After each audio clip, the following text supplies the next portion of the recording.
The solar had barely kissed the horizon while Kwame set out from his small village in northern Ghana.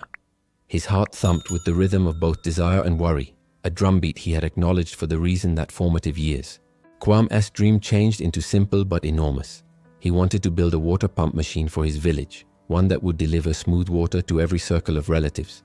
For years, villagers had walked miles every day to fetch water from the remote river, sporting buckets heavy with mud and burdened by using sickness that frequently followed. Kwame's ambition, however, stretched past mere necessity. He wanted to show that even a boy from a dusty, forgotten nook of the world may want to make a difference. He arrived on the town with wide eyes, marveling at the tall buildings and the countless traffic. Here, he believed, he may want to locate the know-how and assets he needed. The first setback came almost right away. When Kwame approached the primary engineering firm, he became laughed at. "You, from a village? You may slightly spell hydraulics," one man sneered. The phrases burned, however, Kwame swallowed the bitterness. He had predicted problem, but no longer ridicule so sharp. He again to his small rented room that night time and wrote down each word of encouragement he may want to do not forget from his father. A river can be blocked by stones, but it finds its way around them.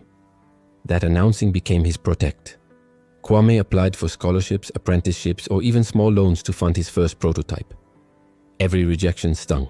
Banks grew to become him away, saying he lacked revel in. Engineers brushed off his ideas as infantile. Once, a workshop assistant by accident ruined the version pump he had been constructing for months.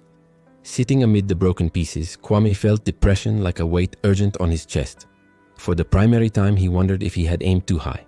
But within the mornings, the village's reminiscence referred to as him back.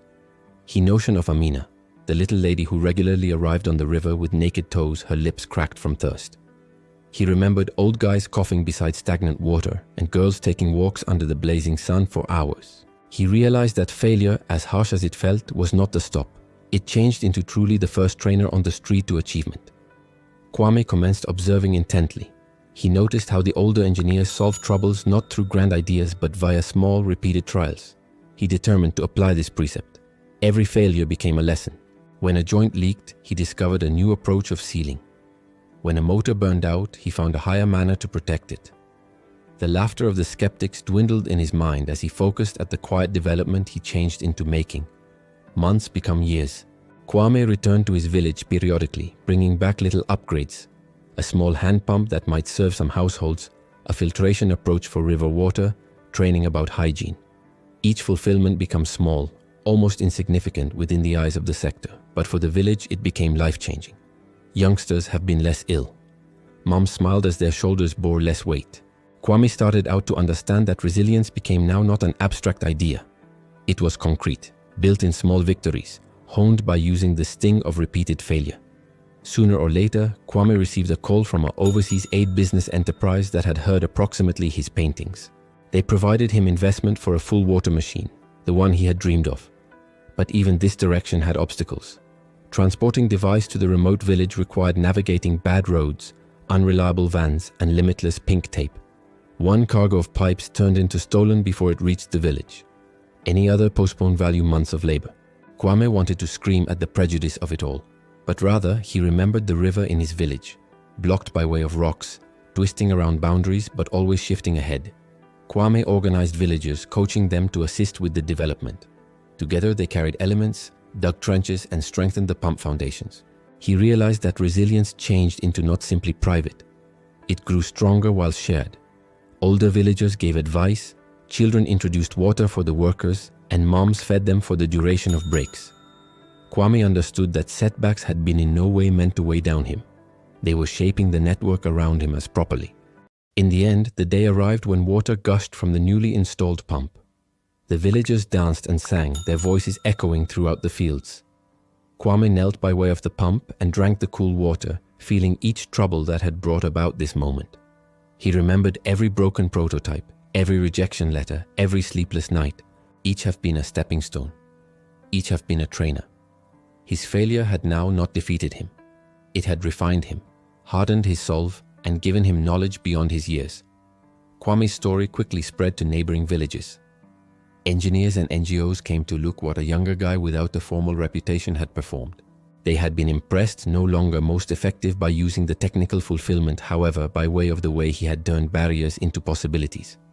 Kwame began visiting, speak me to younger human beings across the USA, telling them, do not fear failure. Embrace it. Every setback is a lesson you cannot analyze another manner. Your resilience is built in the cracks, within the dark moments, whilst you assume you cannot pass on. Maintain moving, preserve learning. Success comes to those who persist. Years later, Kwame stood on a small hill overlooking his village. The water machine now served each household, and children ran freely without fear of illness. Amina, now older, waved at him with a vivid smile.